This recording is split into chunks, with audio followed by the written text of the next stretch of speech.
Mothers day ఒక కూతురు తన తల్లి ప్రేమను, సేవలను గుర్తు చేసుకుంటూ పెట్టినటువంటి సంతాప సభ.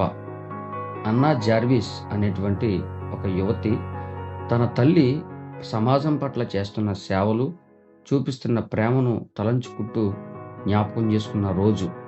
ఆమె తల్లి బ్రతికి ఉన్న దినాలలో ప్రతి తల్లి కూడా గుర్తింపు పొందాలి.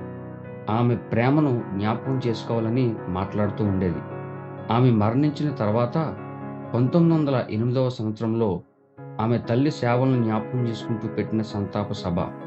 తర్వాత 2000 తర్వాత 1914వ సంవత్సరంలో అమెరికా అధ్యక్షుడు వుడ్రో విల్సన్ అనేటువంటి ఆయన దీనిని జాతీయ రోజుగా ప్రకటించారు.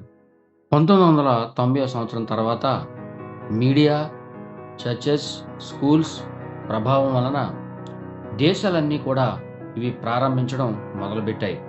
అయితే అత్యంత బాధాకరమైన సంగతి ఏంటంటే, ఏ స్త్రీ అయితే తన తల్లి ప్రేమను తలంచుకుంటూ ఈ రోజును ప్రారంభించిందో అదే స్త్రీ దానికి వ్యతిరేకంగా మాట్లాడింది. కారణం, కేవలం ఉత్సవంగా జరుపుకుని మిగతా రోజుల్లో తల్లిని పట్టించుకోకపోవడమే ప్రధాన ఉద్దేశం. గనుక ఆమె వ్యతిరేకంగా మాట్లాడింది.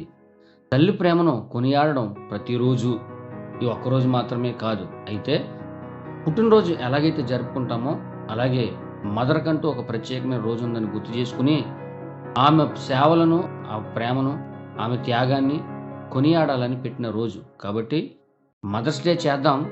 అంతకంటే ముందు ప్రతిరోజు మన తల్లిని గౌరవిద్దాం.